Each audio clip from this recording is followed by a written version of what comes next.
Here's where I started on this piece. I picked this up off my local Facebook marketplace because it has a super cute mid-century vibe.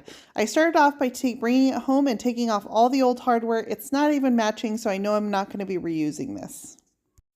All of the drawers inside were covered in this old contact paper. Nobody likes old contact paper, but I will say at least I'm glad that it protected these drawers and kept them in really good condition. With a few tugs, I was able to get this out without the use of a heat gun. Sometimes for really stubborn old contact paper, you do need to apply a little bit of heat to it. The body of this piece had been painted really poorly in spray paint at one condition, and so I want to remove any parts of it that are not well attached, any chipping or peeling. So I'm going to use my Surf Prep sander and a 120 grit paper and sand this down as smooth as possible. This sanding is also going to scuff the surface up so that it accepts paint. The body of this piece is actually a laminate, and so I need to scuff that up really good so that my paint adheres well. After I did all the drawers one by one, I went ahead and went over to the body and sanded that as well.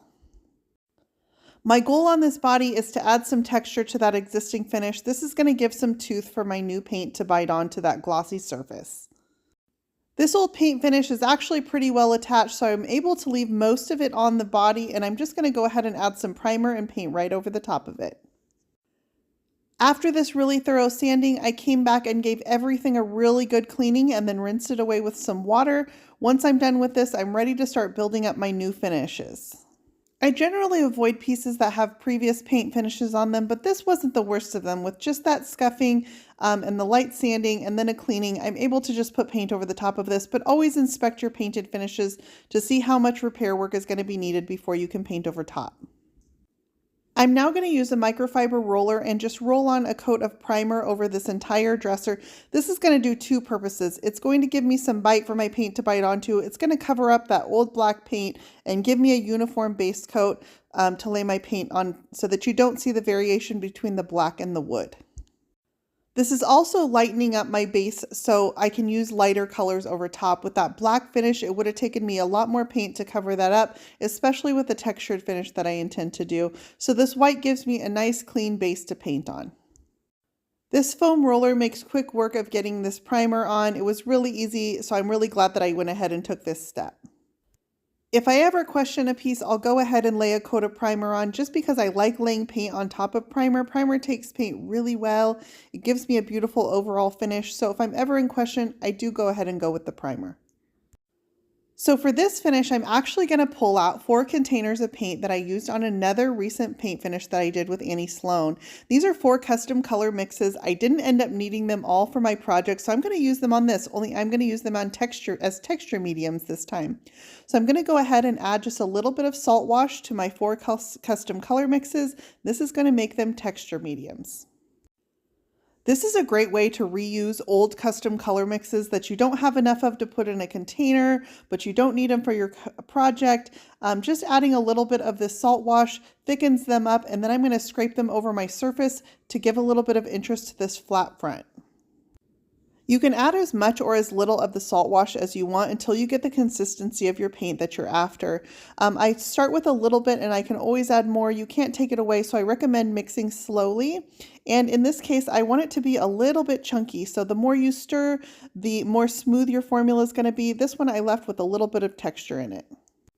I'm starting down at the base of my piece and I'm just scraping on this textured paint that I mixed up using a silicone spatula tool. This one is from Redesign with Prima, and I'm just using sort of a cross-hatching motion to kind of create some random texture.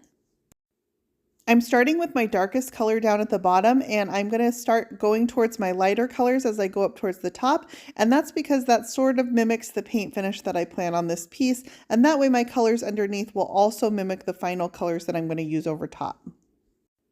These custom color mixes are shades of purple and plum and green and in there, and I'm going to use some paint colors over the top that are a little more muted than this, but have some of those colors as their undertone, so they're definitely going to coordinate.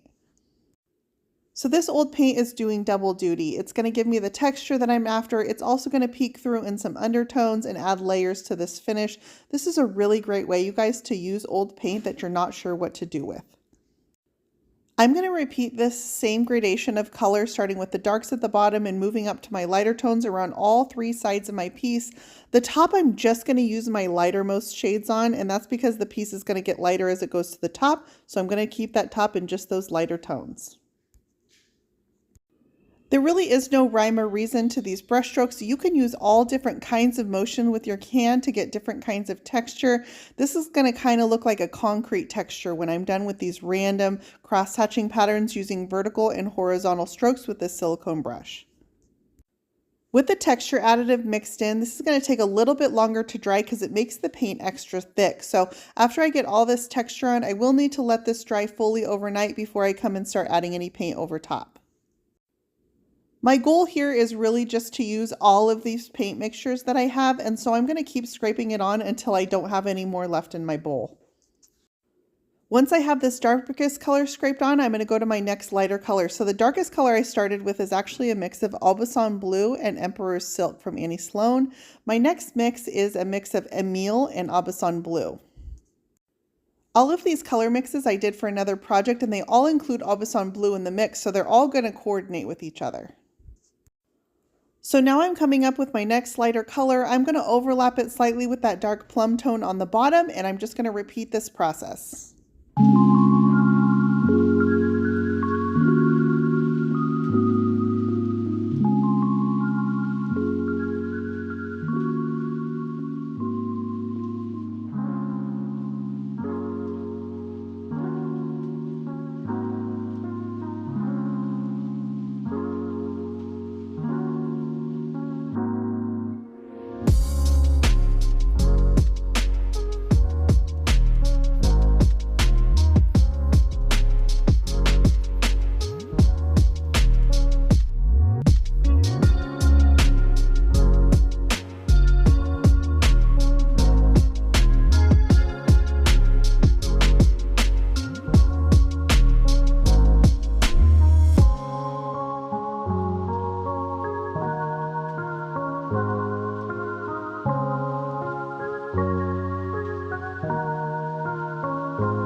With my 2 shades of plum all on there and scraped on with my textured finish, next I'm going to come back with the 2 shades of green, and those are going to go up towards the top on this piece. I'm still using the same silicone brush. I just ended up using one for this entire piece. Once my texture has sat and dried overnight, now I'm going to come back and add my paint finishes over the top. These are going to be more muted shades than I did in that texture, and that's because, again, I was just trying to use that old paint. So this first one that I'm using is Annie Sloan in one of her new satin paint colors. This one is called Cambrian Blue. Down at the very bottom underneath the Cambrian blue, I added some Whistler gray. Now Whistler gray is also a new color from Annie Sloan, and it's this beautiful gray, but it almost has a little bit of purple undertones to it. So I think it's going to really complement it to have that dark plum color showing through. I did not thicken this paint at all. This does not have any texture medium, but I am scraping it on using the same brush tool, and I'm using the same cross-hatching brush strokes. You can see by adding these paint colors over the top that I'm muting those colors underneath. I'm also starting to cover up any of those spots of white primer that were showing through, although that does end up being a layer in this paint finish. And I start getting an overall more muted paint scheme. Once I'm done with these darker shades, I'm going to put lighter shades over the top. And there are two more lighter shades in this new Annie Sloan collection. One of them is called Kulaba Green, and it's this beautiful, soft, almost minty, earthy green color. That's going to go over the top. With my lightest shades over the top, you can start to see that I've built up this paint finish, and there's almost an evenness that comes out of the random brush strokes. You can still see those dark colors peeking through from underneath, but they're very subtle now. I kept my darkest shade, which is that Whistler gray, around the bottom and the edges of the piece, and then I slowly built up to one of the lighter shades, which is that Kulaba green, as I go up towards the top. I've got beautiful shades of purple and blue in there. It's all very serene feeling, and that light texture is beautiful.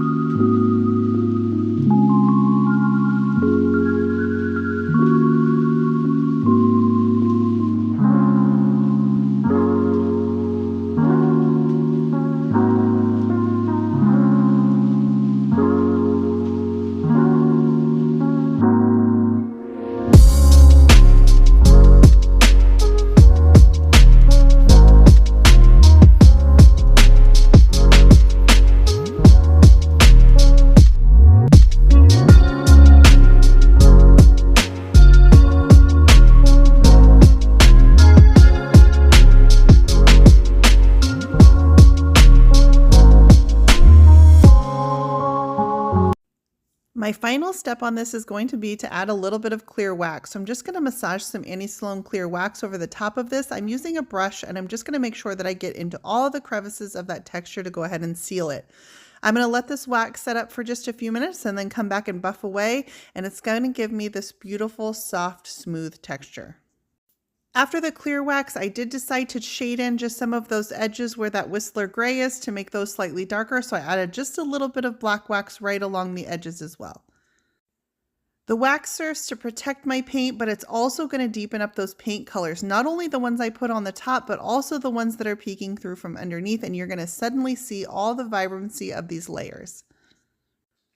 With my wax on and all buffed away, I did add some new hardware that I picked up from Hobby Lobby. I sanded these legs down to bare wood and just went ahead and sealed those in some clear wax, and this piece is complete.